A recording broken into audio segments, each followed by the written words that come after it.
오늘 우리 황 집사님 기도해 주신 대로 여러분이 아마 이 강의를 통해서 제일 많이 접하게 되는 단어가 사귐이라고 생각이 됩니다. 이 사귐 어떻게 생각하십니까? 보통 우리가 사랑이라고 표현하고요. 또 저 같은 경우에는 이제 관계라는 단어로 많이 표현을 합니다. 여러분 진정한 사귐은 어디에 있습니까? 바로 성삼위일체 하나님께서 한 분이시면서 세 분으로 존재하시죠. 하나님을 삼위일체 하나님 그렇게 얘기하는데요. 그분은 진정한 그런 의미 가운데서 세 분이 한 분 같고 한 분이 세 분 같은 그 온전한 연합 가운데 있는 느낌이세요. 또한 그분은 사랑이시고요. 그런 의미 가운데 또 제가 제일 좋아하는 단어 중에 하나가 관계인데요.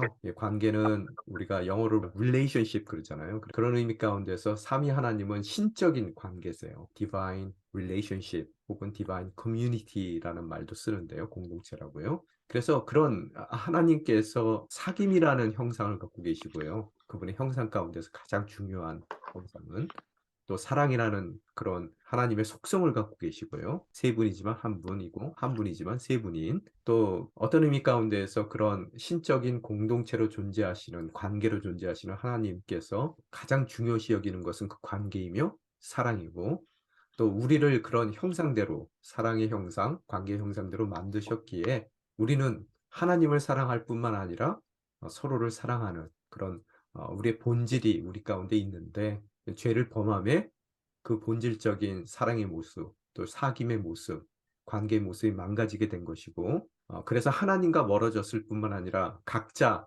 서로의 삶으로부터 멀어질 수밖에 없었던 거고요. 그런데 예수 그리스도라는 한 분을 보내셔서 우리를 다시 한번 회복시키시는 하나님께서 우리 인생 가운데 사랑을 회복시켜 주시고 또 사귐을 회복시켜 주시고 관계를 회복시켜 주시고 그래서 회복된 관계를 살아가는 것이 바로 우리 성도의 삶이라는 것.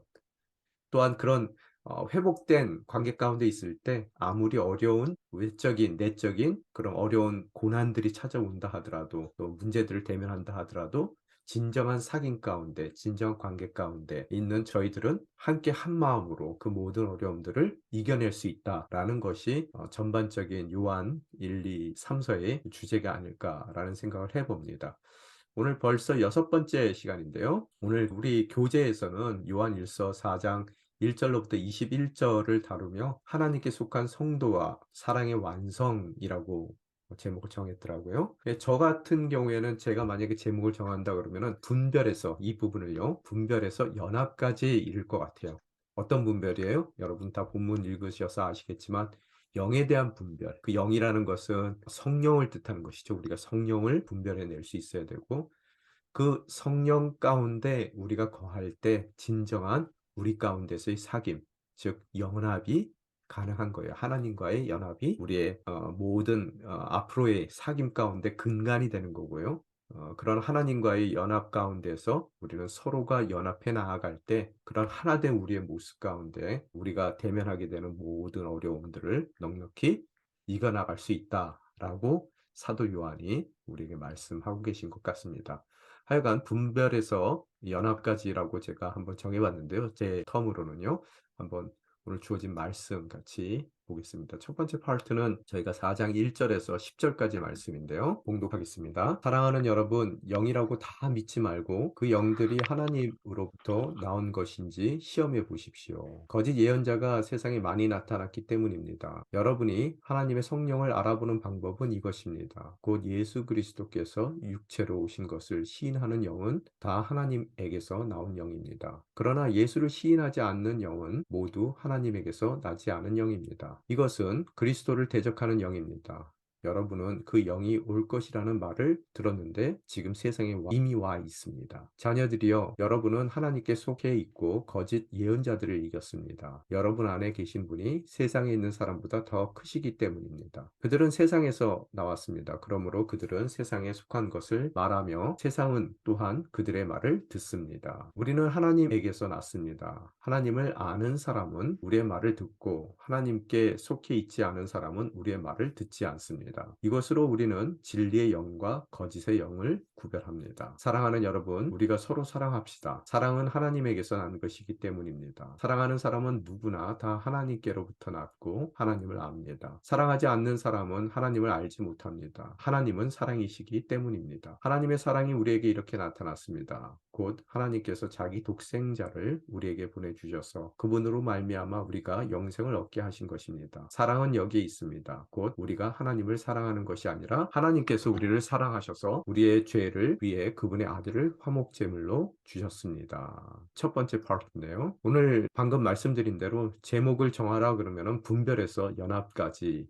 그렇게 전할 것 같습니다. 앞전에 다루었던 저희가 전 시간에 다루었던 본문을 보게 되면은 우리에게 특히 적그리스도를 대항하는 우리의 삶 가운데 꼭 필요한 것이 그 방법이 그리스도 안에 머무르는 것이다 라고 얘기했어요. 그런 그리스도 안에 머무르는 성도들은 세상과는 확연히 구별된 차이가 있는 삶을 살게 되더라는 거예요. 구별된 삶, 거룩한 삶이라고 표현되기도 한다라고 제가 말씀을 드렸습니다. 그러면서 그 구별된 모습, 세상과 구별된 가장 큰 차이는 우리가 서로를 사랑하는데 어떻게 사랑해요? 예수 그리스도의 본을 따라 사랑한다는 거예요. 그리스도의 본을 따라 사랑을 하는데 그리스도의 본을 따라 사랑한다는 얘기는 또 무슨 얘기예요? 가치 없는, 자격 없는 대상을 위해서 자신의 모든 것을 비워내고 이 땅 가운데 내려오시고 또 내려오셨을 뿐만 아니라 낮은 자의 모습을 내려오셨을 뿐만 아니라 그 대상을 위해서 십자가까지도 지시는 바로 그 사랑의 본을 따라 어떻게 한다고요? 서로 사랑하는 거예요. 그것이 세상과 성도가 이 땅 가운데 함께 섞여 살면서도 구별되는 거룩한 가장 중요한 거룩함의 모습일 줄 믿습니다. 그런 삶을 그리스도 안에 머물면서 그렇게 살아갈 수밖에 없는 성도의 삶 가운데 주님께서 더해 주시는 것은 모든 성도들의 기도에 응답해 주신다는 거예요. 그죠? 그래서 그 사귐 가운데 그리스도의 본을 따라 서로 사랑하는 사귐 가운데 우리는 어떠한 상황 가운데서든 승리한다라는 것이 지난 시간에 다룬 내용입니다. 그럼 오늘 문맥은 뭐냐면요. 첫 번째 분별하래요. 우리에게 discernment라고 그러죠. 굉장히 중요한 단어입니다. 분별해야 되고 또 분별해서 어떻게 한다고요? 사랑하라는 거예요. 우리가 진정으로 사랑했을 때 그 결과는 하나님과의 연합이고요. union with God이에요. 연합이에요. 그 연합한 결과가 뭐냐? 종말론적으로 봤을 때 더 우리가 주어진 삶 가운데 담대함으로 살 수밖에 없고요. 또 어떠한 상황 가운데서든 해피 엔딩을 바라보기 때문에 두려움 없이 살 수 있는 것이고요. 그런 두려움 없고 담대한 삶을 사는 이들은 끝까지 그 받은 계명, 하나님을 사랑하고 또 형제를 사랑하는 그 계명을 잘 지켜 나가야 된다는 것을 오늘 본문을 통해 우리에게 말씀하고 계십니다. 세 단락으로 본문을 나눴을 때요. 첫 번째 1절에서 3절까지의 말씀은 분별하래요. 무엇을 분별해요? 하나님의 영과 거짓의 영, 혹은 세상의 영을 분별하라는 거예요. 여기서 우리가 심각하게 물어야 되죠. 우리는 분별하고 사는가? 세상 가운데 살기 때문에 어디든 하나님의 영도 계시지만 어디든 뭐도 있어요? 세상의 영, 거짓의 영도 있다는 거예요. 그게 섞여 있어요. 그래서 우리는 분별해야 된다는 겁니다. 자, 두 번째 4절에서 6절까지의 말씀은요. 또 다른 분별을 명하는데 그 분별은 뭐예요? 하나님께 속한 자와 세상에 속한 자를 분별하라는 거예요. 즉 뒤집어 얘기하면은 하나님의 영을 받은 자와 거짓의 영을 받은 자를 세상의 영을 받은 자를 분별하라는 거예요. 자, 그리고 첫 번째 파트의 세 번째 내용은 뭘 얘기하고 있습니까? 7절에서 죄송하지만 우리 저기 음성 소거들 다 해주시겠어요? 예. 7절에서 10절까지의 말씀은 하나님의 사랑에 대해서 올바른 깨달음을 실천하라는 거예요. 실천하라. 분별하라, 분별하라, 실천하라. 지금 세상에 속한 자들, 하나님께 속한 자들, 뭐 거짓의 영, 하나님의 영 다 분별했어요. 그럼 분별한 대로 살아내라는 거예요. 그 깨달음을요. 그러면서 저희가 오늘 읽어야 될 첫 번째 단락이 마무리가 됩니다. 서로 사랑할 것을 권면하기 이전에 계속해서 사도 요한은 "사랑하라, 사랑하라, 서로 사랑하라." 얘기하는데요. 그 사랑하기 이전에요. 먼저 "거짓과 진리가 구별돼야 된다."라고 이야기하고 있고요. 또 이를 통해서 우리가 진정한 서로 사랑이 가능하기 위해서는 오직 진리에 근거할 때 온전한 서로 사랑이 가능하더라는 거예요. 그 거짓 위에는 서로 사랑이 아무리 감동이 있다 하더라도 그것이 진정한 서로 사랑이 될 수가 없더라는 거예요. 오직 진리에 근거한 사랑을 하기를 먼저 그것이 온전히 세워지기를 사도 요한은 우리에게 말씀하고 계십니다. 자, 오늘 분별에서 연합까지라고 얘기했는데요. 요한서신 지금까지 읽으시면서 총 3 번에 걸쳐서 사랑의 실천에 대해서 이야기를 하는데요. 2장 3 절에서 11 절에 계명을 준수하는 것으로서 사랑하라고 그랬고요. 또 지난 시간에는 예수 그리스도를 먼저 사랑받기 때문에 우리가 사랑받은 대로 사랑을 실천하는 것은 너무나 당연하다라는 이야기를 했고요. 오늘 본문 말씀을 통해서요. 하나님께 속한 자로서, 즉 하나님의 영이 무엇인지를 분별한 상태에서 우리가 그 영에 따라 그 삶을 살아가는 하나님께 속한 자로서 서로 사랑하는 것은 너무나 당연한 것이다 라는 것을 이야기를 합니다. 첫 번째 뭐라고요? 계명 준수로 사랑하라. 먼저 사랑받았기 때문에 인제 그 받은 사랑을 베풀라.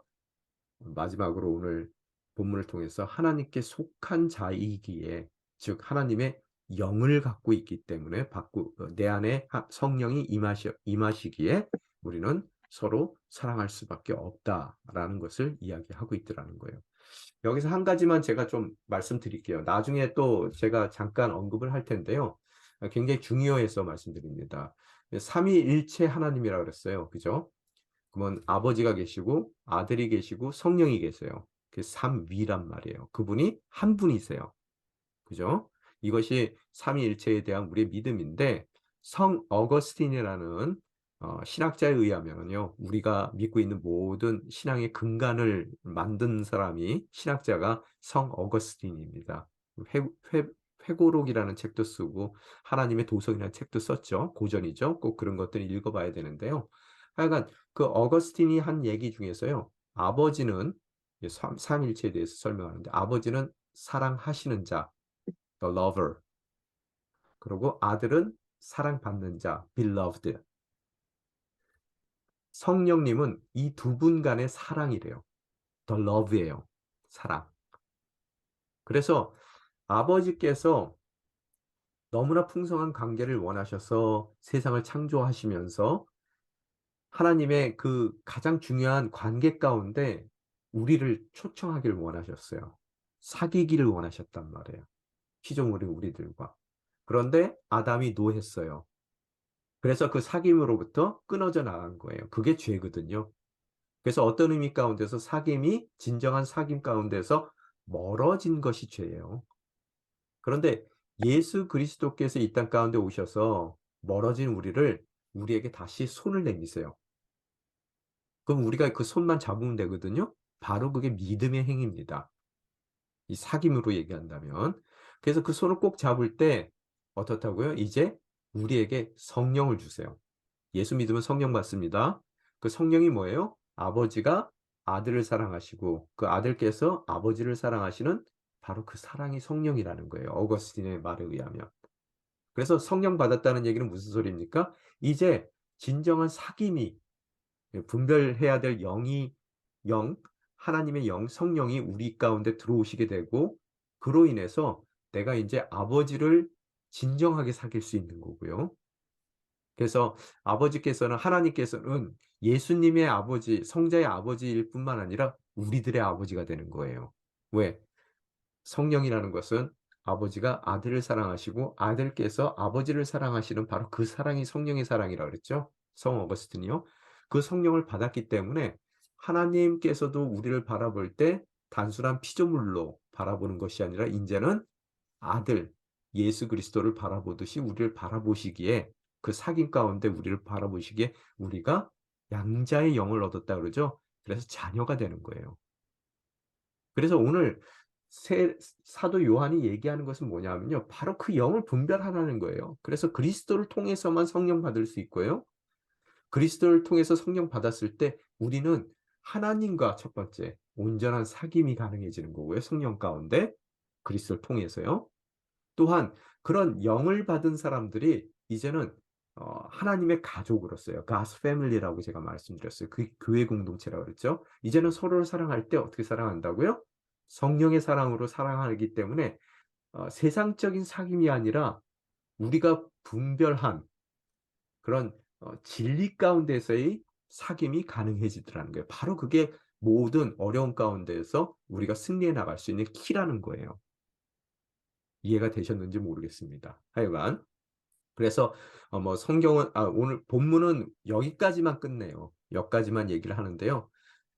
저 같은 경우에는 이제 하나님을 그런 성령으로 사랑하는 것이 예배라고 생각하는 사람이고요. 그 성령의 사귐으로 하나님을 바라보는 것이 예배라고 생각하고요.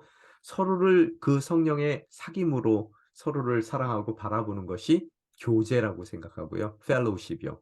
우리 성도의 교제. 또한 그런 성령의 사귐으로 세상을 바라보고 세상과 관계해 나가는 것이 바로 선교, 미션이라고 생각해요. 그래서 거기까지 우리가 생각을 했으면 좋겠다라는 바람이 있습니다. 하여튼 우리는 이렇듯 예수 그리스도를 통해서 성령 받은 자예요. 그러면은 하나님께 속한 자예요. 하나님이 내 안에 있고 내가 하나님 안에 있어요. 그런 자로서 당연히 하나님 아버지께서 그 아들도 아낌없이 내어주시는 사랑으로 사랑했던 나의 형제와 자매들을 당연히 그분의 가슴으로 심장으로 즉 성령으로 사랑할 수밖에 없다라는 것이 이번 어 본문의 주제라는 것입니다. 자, 그래서 분별에 대해서 얘기하는데요. 하나님과 하나님의 영과 거짓의 영. 우리가 무조건 다 영이라 그래서 하나님의 영은 아니죠. 4장 1절서부터 3절에 다시 보게 되면은요. 사랑하는 여러분, 영이라고 다 믿지 말고 그 영들이 하나님으로부터 나온 것인지 시험해 보십시오. 거짓 예언자가 세상에 많이 나타났기 때문입니다.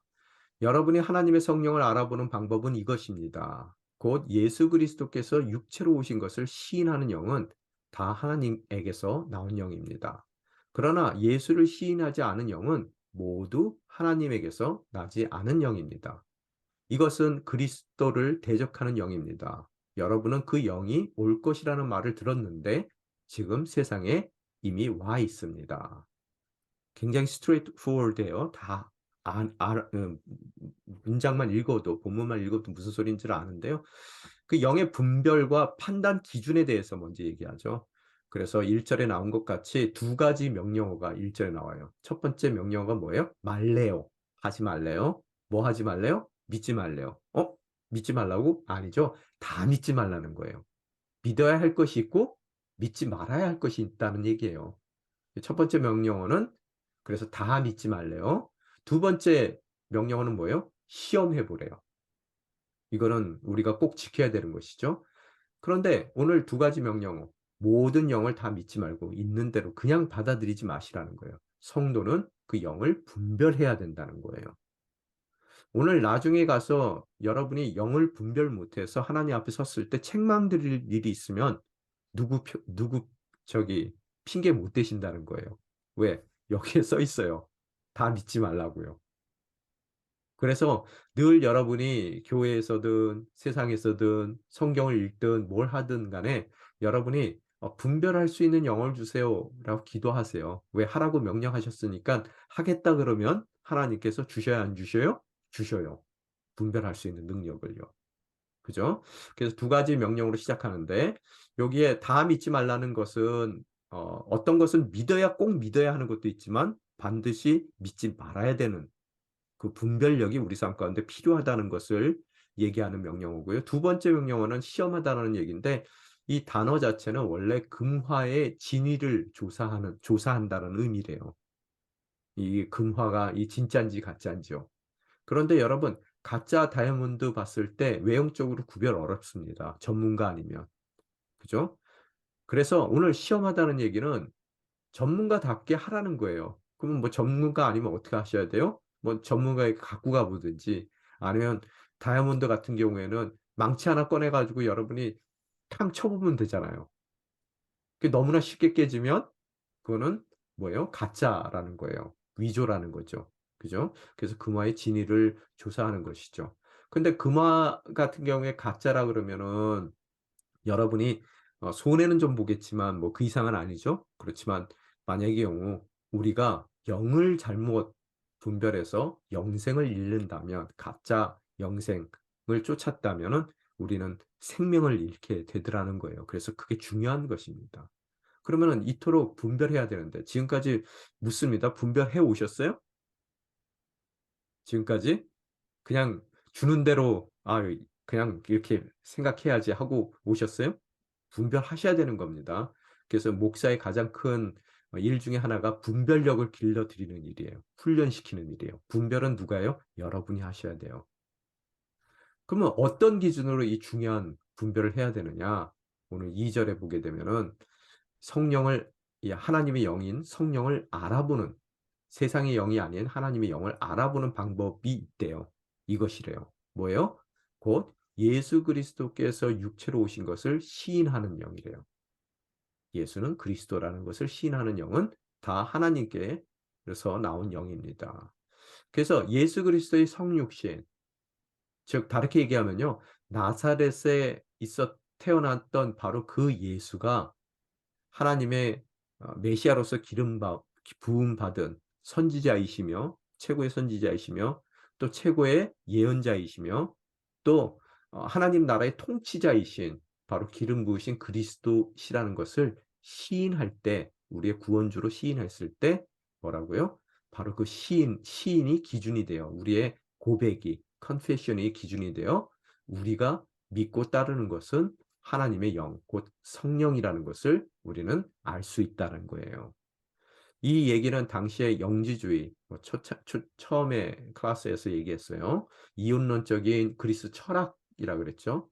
그 철학에서는 육신을 하찮게 여기기 때문에요. 굉장히 죄성이 그냥 죄악시 여기기 때문에 어떻게 하나님께서 그런 더러운 육신을 입고 오시느냐라고 성육신을 부인했습니다. 바로 그 의미 가운데서 하나님의 그 육신을 입고 계신 바로 그 예수. 한번 생각해 보세요. 참 어렵긴 어려운 거예요.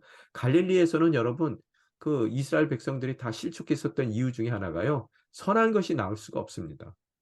거기서 교육을 받은 그런 집안 사람도 아니고요. 그런 예수가, 청년 예수가 그리스도라고 믿는 것 자체가 사실 그렇게 쉬운 일은 아니었을 거예요. 그렇지만 그것이 오늘 성경에 보면 우리의 분별의 기준이다. 그죠? 그래서 아무리 어떤 목사님들이 멋지게 설교하더라도 예수의 그리스도됨을 말씀하시지 않는다면 그것은 여러분이 과연 그게 하나님의 영으로 어 주시는 말씀인지, 아니면은 세상의 영 가운데 주시는 것인지, 또 세상 가운데 살아가면서 가장 중요한 것은 예수 그리스도를 통해서 우리에게 주어진 사귐인데, 만약에 그 이상의 것을 그것보다 더 중요하다라고 얘기하는 것이 세상적인 그런 성공이나 세상적인 편안함, 안락함을 만약에 이야기한다면, 거기에 대해서는 영지주의가 세상적인 영을 가졌던 것 같이 그런 물질 만능주의적 영이 우리 삶 가운데 반드시 있더라는 거예요. 그것이 하나님의 영과 구별돼야 되겠더라는 거예요. 자본주의의 영, 성공주의의 영, 또 공산주의의 영, 우리 인생 가운데서도요, 각자의 영들이 굉장히 많습니다. 또 어느 단체를 보더라도 스피릿이 있어요. 스피릿. 그죠? 그래서 그런 단체마다 뭐 보이스카우트 스피릿이 있습니다. 그 영들이, 거기서 얘기하는 그 스피릿, 영들이 진정 예수가 그리스도라고 시인하는 것에 위반되는 것인지를 여러분이 바라보셔야 되더라는 거예요. 그죠? 자, 넘어갑니다. 어 이제 영만 구분된 게 아니라 그 영을 받은 사람들이 구별돼요. 그래서 하나님께 속한 자가 있고 세상에 영을 받은 세상에 속한 자들이 있단 말이에요. 4 절에 보게 되면은 자녀들이여, 여러분은 하나님께 속해 있고 거짓 예언자들을 이겼습니다. 여러분 안에 계신 분이 세상에 있는 사람보다 더 크시기 때문입니다. 그들은 세상에서 왔습니다. 그러므로 그들은 세상에 속한 것을 말하며 세상은 또한 그들의 말을 듣습니다. 우리는 하나님에게서 났습니다. 하나님을 아는 사람은 우리의 말을 듣고 하나님께 속해 있지 않은 사람은 우리의 말을 듣지 않습니다. 이것으로 우리는 진리의 영과 거짓의 영을 구별합니다. 자, 오늘 진리의 영과 거짓의 영, 하나님께 속한 자, 세상에 속한 자, 우리가 구별해 나가야 될 텐데요. 구분해 나가야 될 텐데, 4절에 보면은 우리가 뭐라고요? 자녀들 하고 불러준 하나님의 God's family예요. 예수 믿어서 성령 받아서 하나님과의 사귐 가운데 있고 서로의 사귐 가운데 있는 우리들은 어떻다고요? 하나님께 속해 있고요. 그럼 우리의 삶은 당연히 이겼다는 거예요. 그죠? 거짓 예언자들 이겼어요. 그래서 세상의 영을 우리는 받지 않습니다. 여러분 안에 계신 분이 세상에 있는 사람보다 더 크기 때문입니다. 우리의 승리의 이유는 바로 우리 안에 있는 성령은요, 세상의 그 어떤 것보다 크더라는 거예요. 그래서 하나님의 영을 소유한 성도는 하나님께 속한 것이고요. 또 거짓 영에 속한 자들을 이미 예수 그리스도를 통해서 이겼다는 거예요. 예수 그리스도를 통해서. 여기 이기다라는 단어는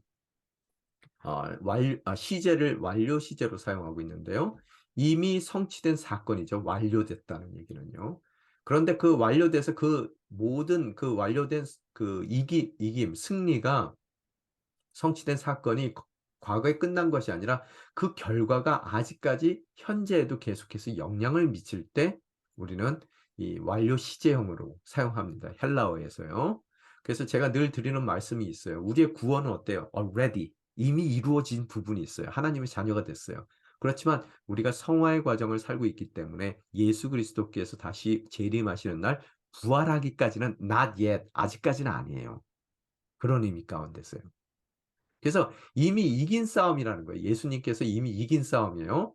그래서 우리가 막 싸우지만 상대가 굉장히 무서워 보이지만요. 이빨 다 빠진 강아지와 똑같습니다. 아무리 무섭게 짖더라도 이미 예수님께서 그 싸움에서 이기셨기 때문에 이빨이 다 빠졌어요.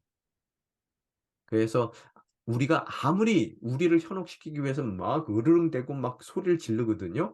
예전에 저도 제 친구 집에 어렸을 때 갔을 때 도사견이라는 게 그때 꽤 많았어요, 동네마다. 근데 그 도사견이 막 쇠사슬로 묶어 놨거든요. 쇠사슬로 묶어 놨는데요. 들어가려면은 그 개 때문에 그 집에 못 들어가겠는 거예요. 너무 무서웠어요.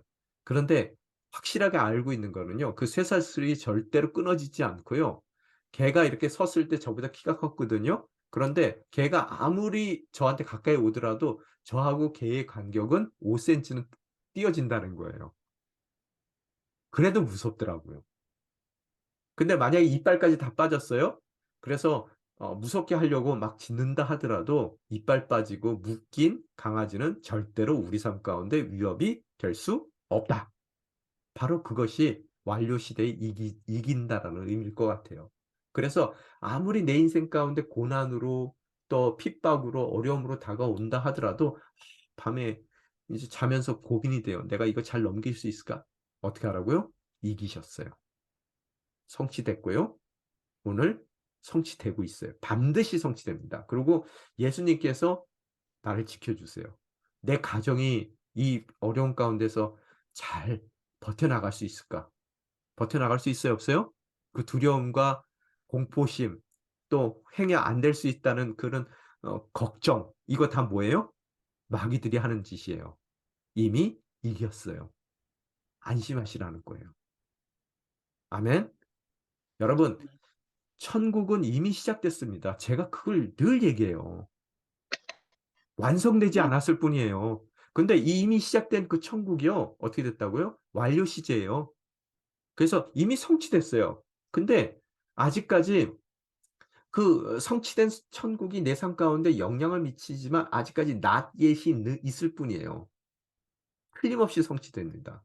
그러면은 오늘 여러분이 이미 시작된 천국을 사셔야 돼요.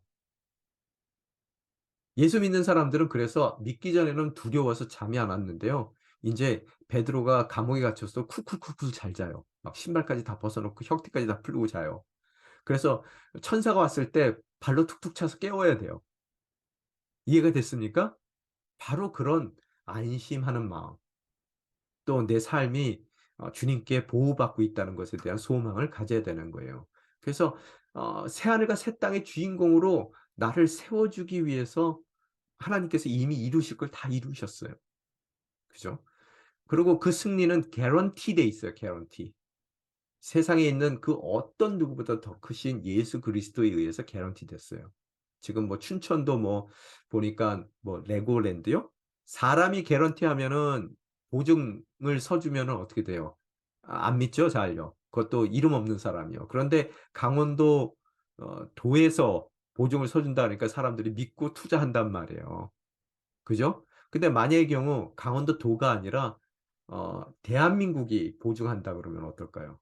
좀 요새 마음이 안 놓이세요? 대한민국도? 그럼 미국이 미국도 그냥 그래요? 네. 그럼 뭐라 그럴까요? 하여간 뭐 이 세상에 그 어떤 것보다 크신 하나님께서 하나님이신 예수 그리스도께서 그 승리를 개런티 해 주셨어요. 바로 그래서 오늘 밤 자는 것이 우리의 믿음입니다. 그게 진리의 영을 받은 사람의 삶이에요. 그런데 이게 아까 말씀드린 대로 성화의 과정이 있기 때문에 왔다 갔다는 해요.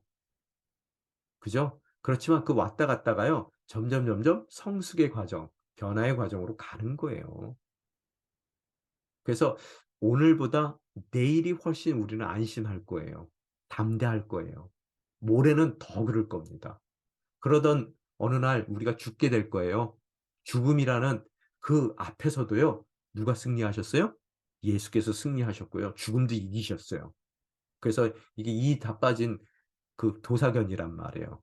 그죠? 그리고 그분께서 우리 또한 죽음에서 승리할 것이라는 것을 개런티해 줬어요. 그러면은 그때 가서는 우리가 죽을 때 담대하게 죽을 수 있는 거예요. 아멘.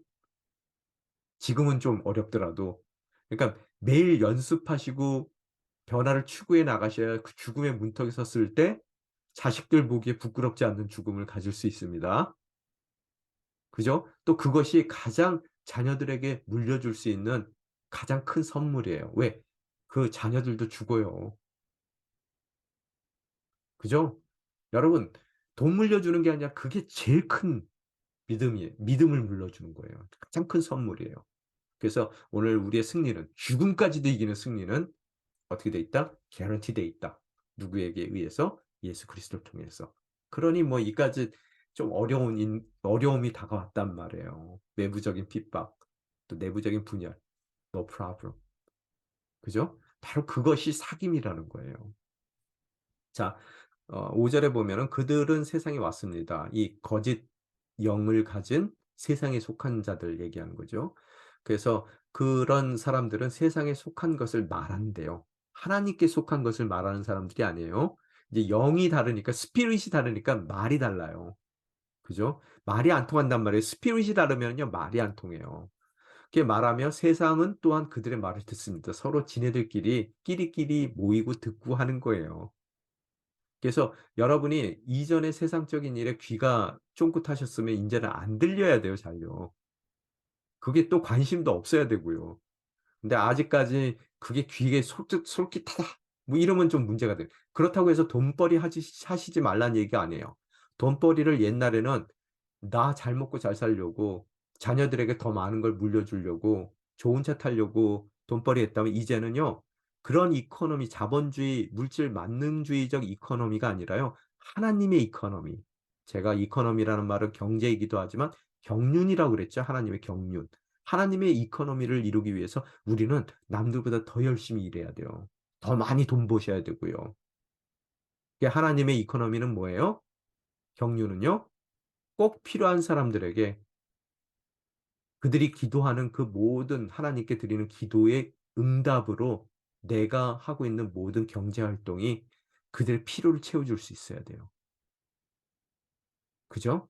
그게 천국과 점점 가까워지는 거예요. 그래서 얼마나 우리 크리스찬들이 지금 몇 퍼센트입니까? 그런 사람들이 모든 크리스찬들이 그런 하나님의 경륜을 살아낸다면 세상이 어떻게 변할까요? 지금 그러지 못한다는 얘기죠. 교회 가운데 있는 많은 교인들이 아직까지 성령, 하나님의 영으로 움직이는 것이 아니라요, 세상의 영으로 움직이기 때문이에요.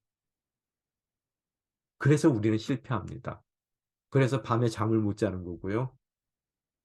오늘 그런 우리들에게 너희들이 하나님께 속해 있다는 거예요. 그래서 무슨 영을 가졌는지 분별하라는 거예요. 그래서 온전한 하나님의 영 가운데 거할 때 우리는 하나님의 속한 자들이고 세상의 얘기는 더 이상 안 들려요.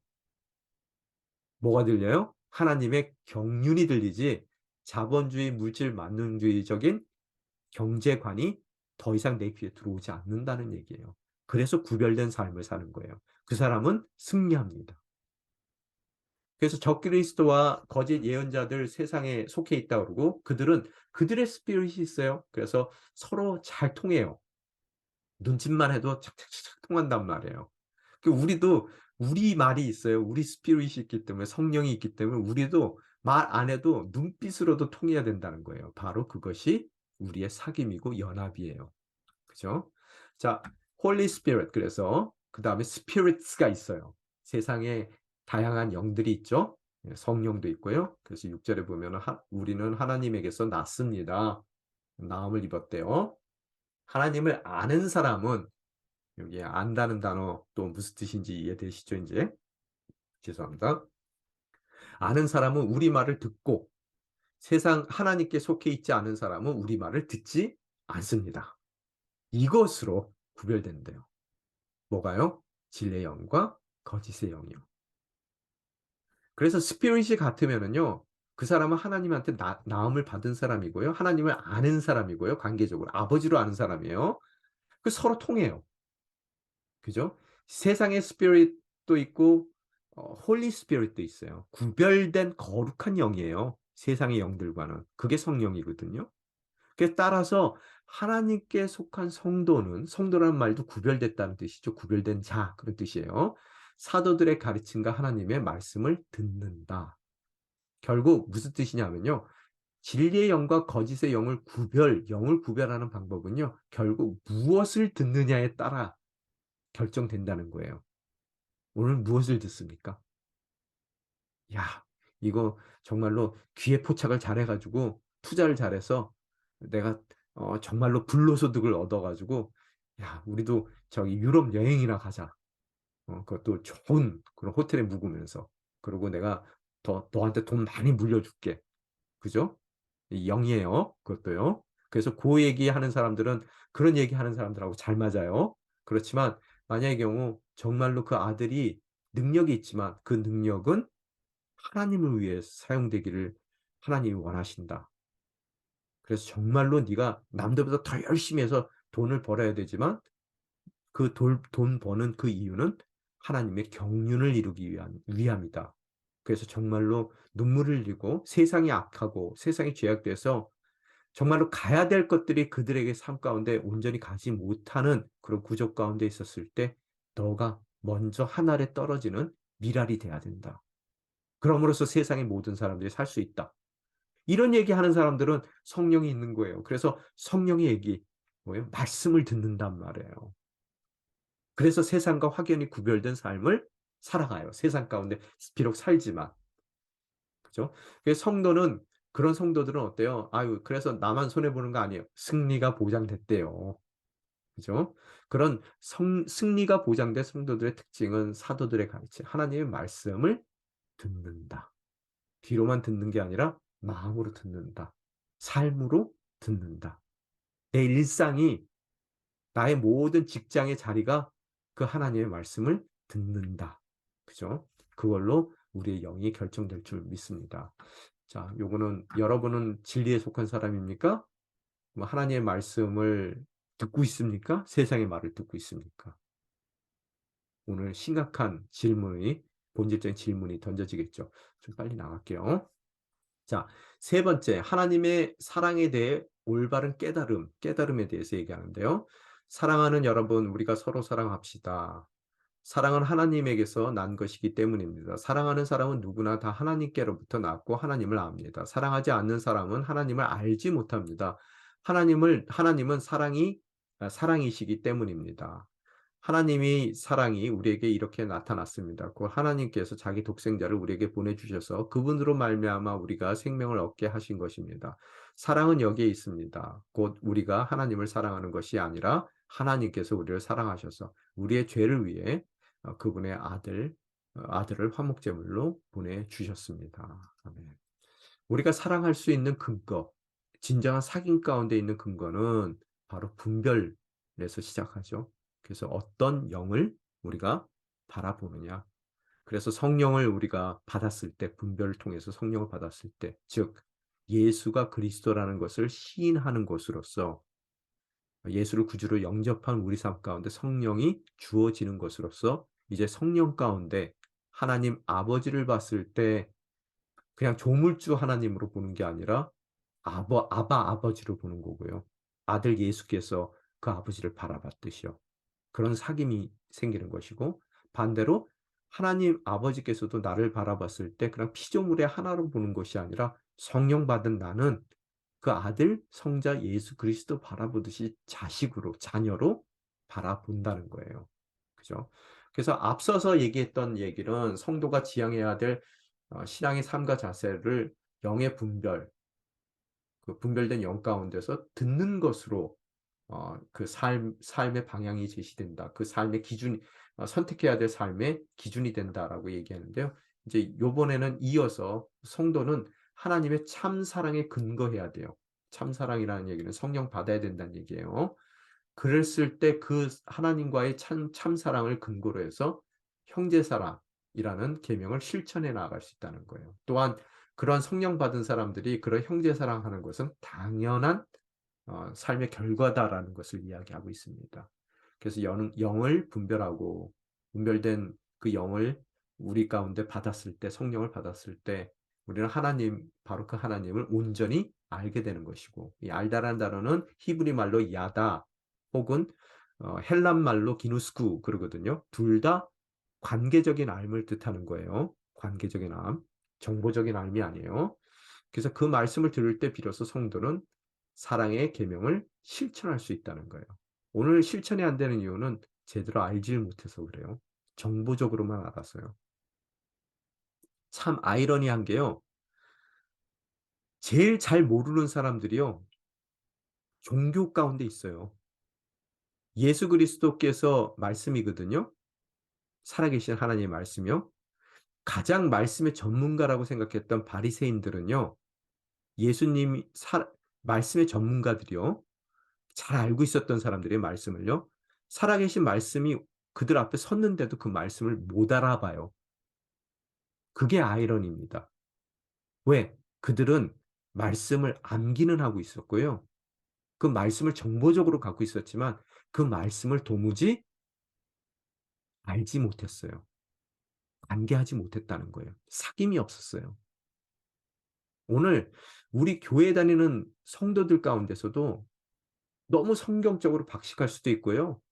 너무 종교적인 그런 모든 부분 가운데서 정보적으로 모든 것을 잘 알아요. 어디에 언제 일어나야 될지, 언제 앉아야 될지, 또 어느 곳에 가야 될지, 무엇을 해야 될지 절기별로. 그렇지만 어떻다고요? 예수 그리스도를 반드시 관계적으로 알아야 돼요. 그죠? 그런 아는 사람들은 그 사랑의 실천을 어떻다고요? 할 수밖에 없더라는 거예요.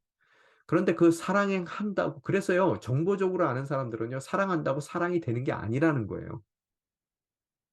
그러면 사랑은 어떻게 되는 거예요? 사귐은 어떻게 가능해요? 예수 그리스도를 통해서 성령 받을 때 가능할 줄 믿습니다. 그래서 성령 받으면 우리가 요게 하나님과의 사랑, 그래서 제가 여기 썼어요. 예수 그리스도를 인해서 받은 성령 가운데 우리는 하나님을 사랑할 수 있어야 되고요. 사랑할 수 있고요. 그게 선행돼야 됩니다. 그럴 때 비로소 우리는 서로 사랑이 가능하다는 거예요. 인간의 사랑은요. 타락해서요. 기본적인 교리적으로 얘기한다면요. 타락했기 때문에 자기가 사랑하고 싶어도 사랑 못 해요. 그럼 그 진정한 사랑이 어떻게 가능하냐? 예수 그리스도를 통해 성령 받았을 때 비로소 우리 간의 서로 간의 사랑도 가능해진다. 아까 성 어거스틴 얘기했죠. 그래서 아버지는 사랑하는 자, 아들은 사랑받는 자, 그들 간의 사랑, 성령. 그죠? 그래서 바로 그 성령을 받았을 때, love, 사랑을 받았을 때 우리는 서로 또한 진정 사랑할 수 있다. 자, 두 번째 파트요. 11절에서 21절까지 말씀 봉독해 올리겠습니다. 사랑하는 여러분, 하나님께서 우리를 이처럼 사랑하셨으니 우리도 서로 사랑하는 것이 마땅합니다. 지금까지 아무도 하나님을 본 사람이 없습니다. 그러나 우리가 서로 사랑하면 하나님께서 우리 안에 계시고 하나님의 사랑이 우리 안에 온전히 완성됩니다.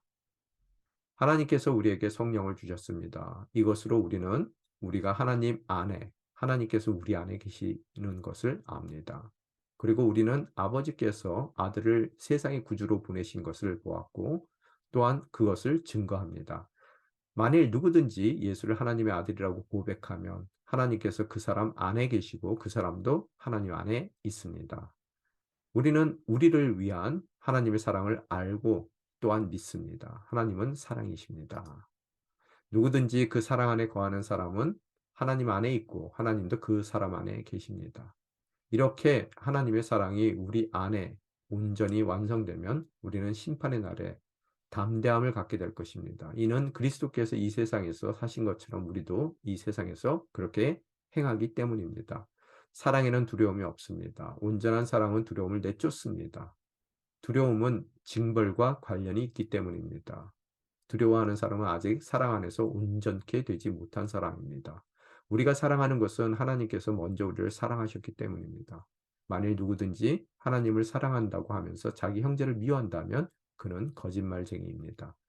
보이는 자기 형제를 사랑하지 않는 사람이 보이지 않는 하나님을 사랑할 수 없습니다. 우리가 하나님에게서 받은 계명은 이것입니다. 하나님은 사랑하는 사람, 하나님을 사랑하는 사람은 또한 자기 형제를 사랑해야 한다는 것입니다. 네.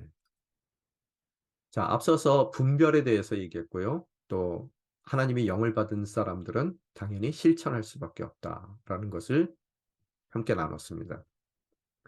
오늘 지금 방금 읽으신 본문에서는 당위성의 그 사랑에 대한 당위성을 이야기하면서요. 서로 사랑하는 것이 마땅하다는 거예요. 당위성을 얘기하면서 마땅한 원칙을 사랑하는 원칙을 원칙의 근거를 제시하고요. 또 그 사랑에 주어지는 결과에 대해서 설명하고 있어요. 그래서 11절에서 12절까지는 성도가 사랑하는 것은 마땅하다. 당연한 것이다. 13절에서 16절까지는 그 사랑을 통해서 뭐가 이루어진다고요? 결과로서 친밀한 연합이 이루어진다. 하나님과의 연합, 또 그 연합을 기반으로 한 형제와 자매들과의 연합. 그리고 마지막에 가서는 성도가 서로 사랑하면 그 하나님의 사랑이 완성된다는 거예요. 그 연합을 통해서요. 그래서 완성된 사랑을 이야기하고 있습니다. 자, 당위성에 대해서 저희들이 보게 되면은요. 사랑하는 여러분, 하나님께서 우리를 이처럼 사랑하셨으니 우리도 서로 사랑하는 것이 마땅합니다. 지금까지 아무도 하나님을 본 사람이 없습니다. 그러나 우리가 서로 사랑하면 하나님께서 우리 안에 계시고 우리 하나님의 사랑이 우리 안에 온전히 완성됩니다. 자, 여기서 11절에 보게 되면은 사랑의 실천은 마땅하대요. 왜 마땅해요?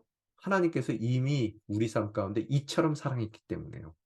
그죠? 이처럼 사랑했기 때문에. 그 이처럼이란 뜻은 무슨 소리인가? 바로 독생자 예수 그리스도를 아낌없이 우리를 위해서 내어주신 사랑이죠. 다르게 얘기하면은 가장 귀한 것을 우리 삶 가운데 내어주신 그런 삶이고 그 삶은 그러한 사랑은 우리에게 우리의 사랑 가운데서 본이 되는 사랑이에요. 따라해야 될 사랑이란 말이에요. 그것이 마땅하다라고 했을 때 그 마땅하다는 단어는 채무자가요. 채권자에게 갚아야 할 당연한 책임을 뜻하고 있습니다. 책무를 뜻하고 있어요. 이거는 해도 되고 안 해도 되는 게 아니라 당연히 해야 될 일이라고 말씀하고 계십니다. 그래서 우리가 아들을 통해서 얻은 것이 받은 것이 많기 때문에 채무가 많기 때문에 하나님께 이미 받은 빚이 많기 때문에 그 빚을 갚아야 되는 그런 당연한 책무를 우리 삶 가운데 갖고 있다는 이야기예요. 그래서 예수 그리스도를 통해서 성령을 주셨어요. 또 우리 또한 이처럼 이 책무를 어 지고 당연히 해야 될 사랑을 가장 귀한 것을 내어주는 사랑, 이처럼의 사랑이 가능한 이유는 아까 말씀드린 대로 바로 성령 때문이에요. 성령을 어떻게 받는다고요? 예수 그리스도를 통해서요. 그럴 때 그 성령의 사랑으로 예수님께서 보여주셨던 바로 그 사랑을 우리 또한 온전히 우리 삶 가운데 이행할 수 있다. 그래서 교회 공동체를 성령 공동체라고 얘기합니다. 그래서 성령 받은 사람들이 모인 공동체예요. 따라서 마땅하고 당연한 이유는 먼저 예수님께서 본을 보여주셨어요. 빌립보서 2장에 보게 되면은 그분은 원래 하나님이셨어요. 높은 하나님이신데 그 모든 영광을 하나님됨을 접어두고 이 땅 가운데 가장 낮은 자의 모습으로 내려오셨고요. 또 그 비워내실 뿐만 아니라 이 땅 가운데 낮은 자의 모습으로 오시면서 그가 갖고 있었던 목숨도, 하나밖에 없었던 목숨도, 또 그가 갖고 있는 십자가는 가장 잔인한 못된 그런 범죄자의 죽음이잖아요. 죄가 없는 분이 그런 범죄의 누명을 쓰고, 그죠? 자기의 의를 다 드러낸 모습으로 우리를 위해서 드러낸 모습으로 사랑하셨기 때문에, 그 본을 보였기 때문에 바로 그 얘기를 갖다가 육신과 성육신과 십자가를 키노시스라고 그러거든요. 히라버로요. 그래서 이게 비움이란 뜻입니다. 비움. 그런 비움의 본을 보이셨기 때문에 우리 또한 그를 통한 성령 받은 자로서 당연히 그 본을 따르는 사랑을 해야 된다는 얘기입니다. 또한 내가 받은 은혜이기 때문에 내가 자격이 있어서 받은 게 아니에요. 자격이 없는데도 나한테 베풀어 주신 은혜이기 때문에 나 또한 동일하게 자격 없는 자들에게 은혜를 베풀어야 된다. 왜? 빚을 진 채무자로서. 세 번째 뭐라고요? 성령의 사랑. 즉 하나님의 사랑으로 성령 받았다면 당연히 서로 사랑할 수밖에 없기 때문에 이 세 가지가 우리가 서로 사랑하는 당연한 마땅한 그런 근거가 됩니다. 자, 서로 사랑했을 때 나타나는 현상은요. 지금까지 아무도 하나님을 본 사람이 없습니다. 그러나 우리가 서로 사랑하면 본 사람 없대요. 그런데 서로 사랑하면 어떻게 된다고요? 사랑했을 때 현상이 하나님께서 우리 안에 계시고 하나님의 사랑이 우리 안에서 완전히 완성됩니다. 두 가지 현상이 뭐라고요? 우리 안에 계신대요. 또 두 번째, 완성된대요. 그것을 13절에서 16절, 17절에서 21절 구체적으로 설명하고 있습니다. 자, 하나님과의 친밀한 연합, 곧 성령을 통해서 우리가 예수 그리스도를 고백했을 때, 예수를 그리스도로 고백했을 때 성령 받고 그 성령 받았을 때 서로를 진정히 사랑하게 됐을 때 우리가 그분 안에, 그분이 우리 안에 거하게 된다라고 이야기했는데요. 13절에서 16절 말씀 다시 한번 보겠습니다. 하나님께서 우리에게 성령을 주셨습니다. 이것으로 우리가 하나님 안에, 하나님께서 우리 안에 계시다는 것을 압니다. 그리고 우리는 아버지께서 아들을 세상의 구주로 보내신 것을 보았고 또한 그것을 증거합니다. 만일 누구든지 예수를 하나님의 아들이라고 고백하면 하나님께서 그 사람 안에 계시고 그 사람도 하나님 안에 있습니다. 우리는 우리를 위한 하나님의 사랑을 알고 또한 믿었습니다. 하나님은 사랑이십니다. 누구든지 그 사랑 안에 거하는 사람은 하나님 안에 있고 하나님도 그 사람 안에 계십니다. 오늘 뭐라고요? 고백이 가장 중요한 거예요. 그럴 때 우리가 하나님 안에 거하고 또 하나님은 우리 안에 거하는 하나님의 성령 받은 자로서 하나님과의 사귐 가운데, 관계 가운데 있게 되더라는 것을 다시 한번 말씀하고 계십니다. 하나님과의 연합은 그래서 성령 가운데 일어나는 거고요. 그 성령은 예수가 그리스도라는 것에 대한 고백 가운데 주어지더라는 거예요. 그래서 13절에 나온 것 같이 성령을 주셨어요. 우리가 하나님 안에 있고 또 우리 안에 하나님이 계셔요. 성도가 사랑하면 하나님이 우리 안에 거하신다고 12절에도 나옵니다. 그리고 그렇다면 하나님의 거하심을 어떻게 확인할 수 있어요? 우리가 하나님의 거하심을 성령을 통해 알 수 있어요.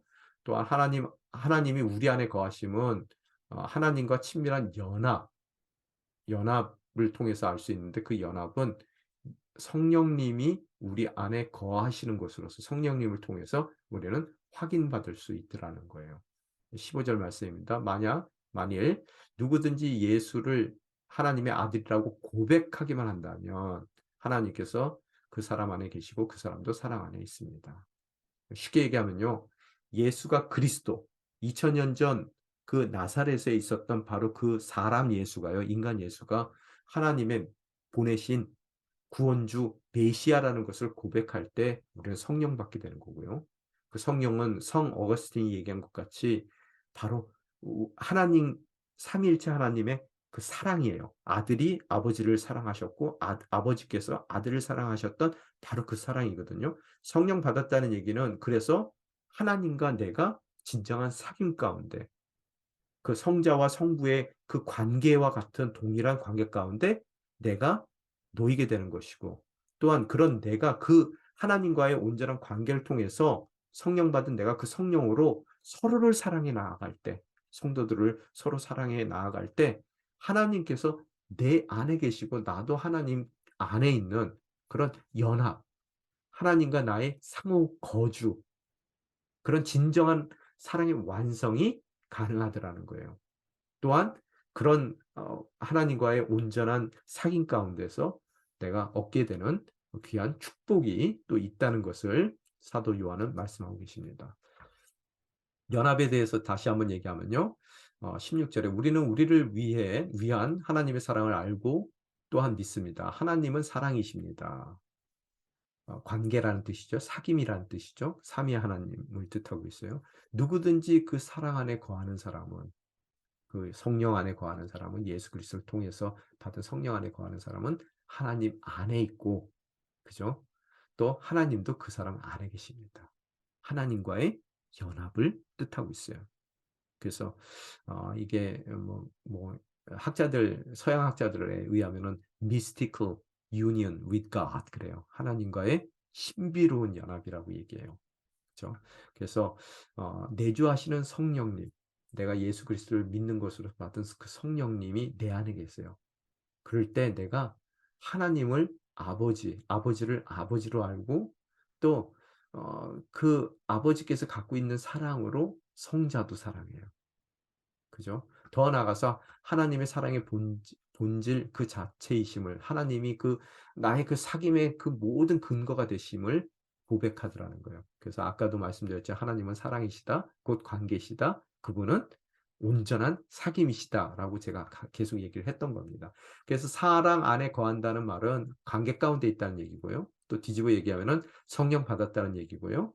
또 그 사랑을 실천하는 삶 속에서요. 그 삶의 실천 가운데서 우리가 서로 사랑할 때 사랑하는 실천은 오직 성령으로만 가능한 것이고 그 성령은 예수 그리스도를 통해서 우리에게 주어지는 것이고 바로 그러한 예수 그리스도를 통해서 성령 받은 우리들이 서로 사랑하는 것, 하나님을 사랑하고요. 그 성령으로 또 우리 형제들을 사랑하는 것이 바로 의의 완성이다라는 것을 우리는 다시 한번 깨달을 수 있게 됩니다.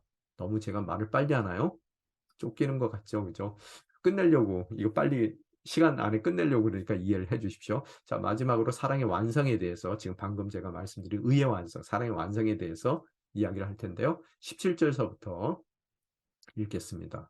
이렇게 하나님의 사랑이 우리 안에 완전히 완성되면 우리는 심판의 날 담대함을 갖게 될 것입니다. 이는 그리스도께서 이 세상에서 사신 것처럼 우리도 이 세상에서 그렇게 행하기 때문입니다.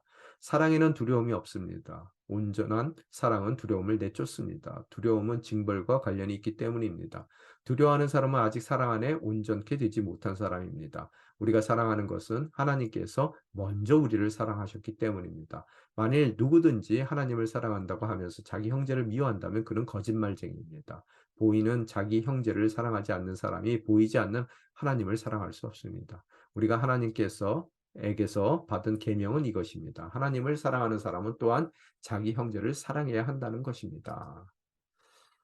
자, 하나님의 사랑이 어떻게 완성된다고요? 이렇게 완성이 돼요. 어떻게요? 하나님의 사랑이 우리 안에 온전히 완성되면 우리는 심판의 날에 담대함을 갖게 된다는 거예요. 성령을 통해서 그죠? 우리가 형제들을 사랑했을 때, 자매들을 사랑했을 때 하나님이 내 안에 거하시고 내가 하나님 안에 거하시는 온전한 사랑이 이루어지는데 그렇게 됐을 때 그런 완성이 되면은 심판의 날에 담대함을 갖게 될 것입니다. 이는 그리스도께서 이 세상에서 사신 것처럼 우리도 이 세상에서 그렇게 행하기 때문입니다. 보여준 대로 행한다는 거예요. 이 요한은 하나님의 사랑이 우리 안에 온전히 완성된다라고 선언했어요.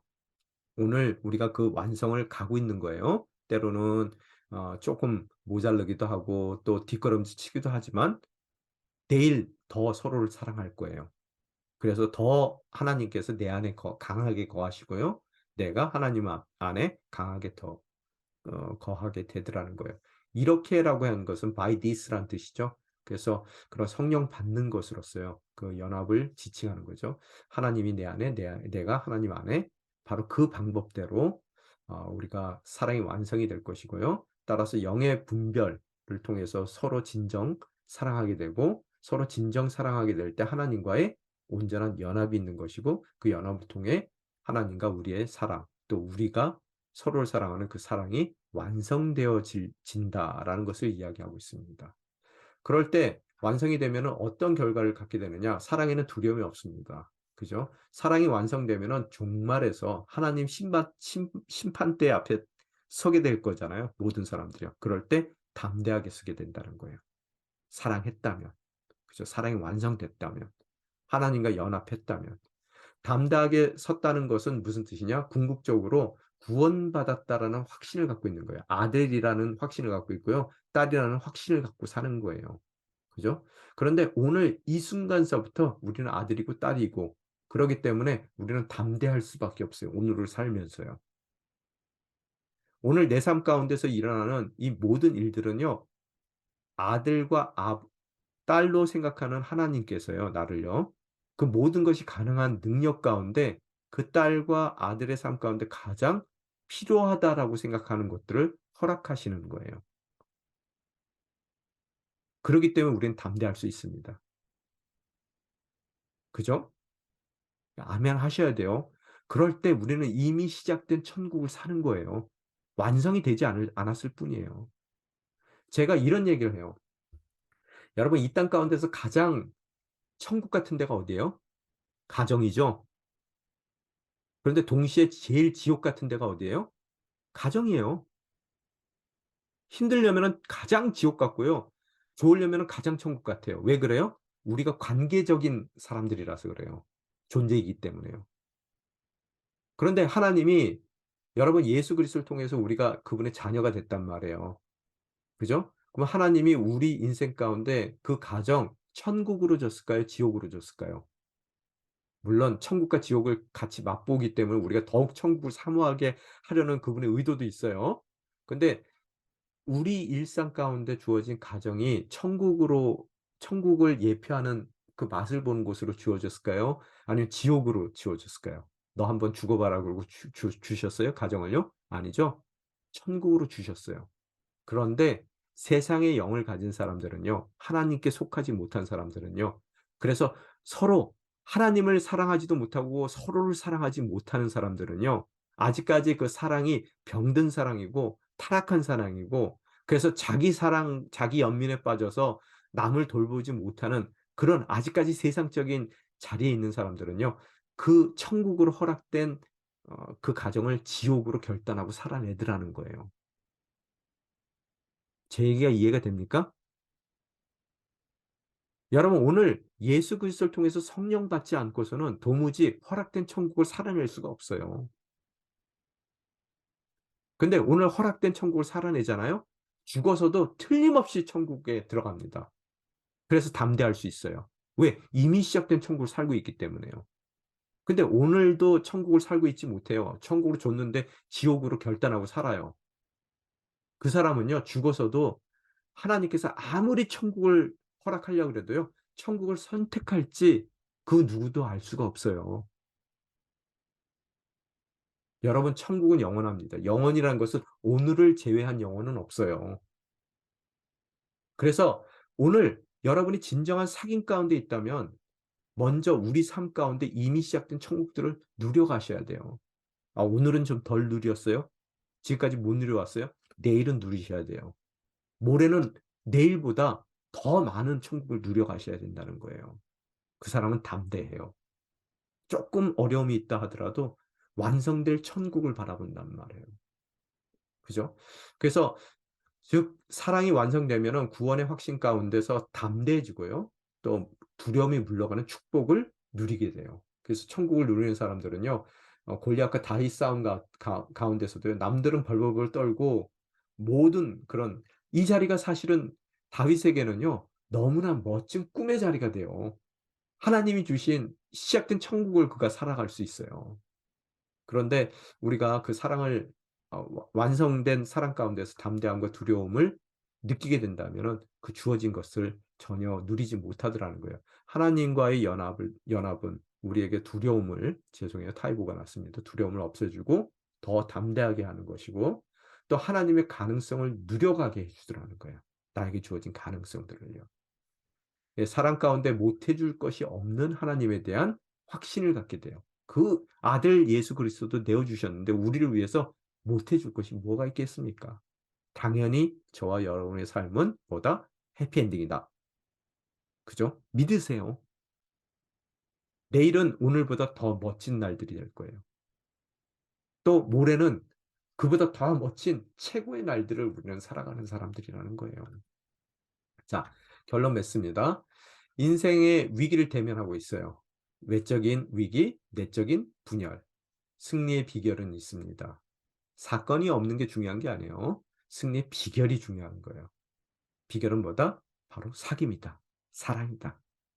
그 사귐과 사랑은 어떻게 가능한가? 예수가 그리스도라는 우리의 고백을 통해서 성령을 받게 되는 것이고 그 성령 안에서 하나님과의 진정한 사귐, 그분의 자녀로서, 그분의 가족으로서, God's family로서 우리들이 하나님을 사랑할 뿐만 아니라 그런 뜨거운 하나님의 성령으로 서로를 사랑할 때 진정한 하나님과의 연합이 하나님 안에 내가 하나님 안에 있는 것이 가능해진다. 그런 하나님과의 진정한 연합, 완성된 사랑이 있다면 우리는 종말론적인 확신을 갖고 살아가게 된다. 우리의 삶은 해피엔딩이다. 못해줄 것이 없는 하나님의 사랑을 날마다의 삶 가운데 확신한다. 따라서 우리는 두려움 없다. 우리는 담대하다. 그러기에 우리는 승리하는 삶을 살아낼 수밖에 없다. 이것이 사도 요한의 말씀입니다. 자, 오늘 요까지 하고요. 오늘 여러분의 인생 속에 경험하는 두려움이나 소심함은 언제 어떻게 무엇 때문에 생겨나는가, 또 이것을 극복할 수 있는 방법이 무엇인가 한번 여러분이 좀 나눠봤으면 좋겠습니다. 제가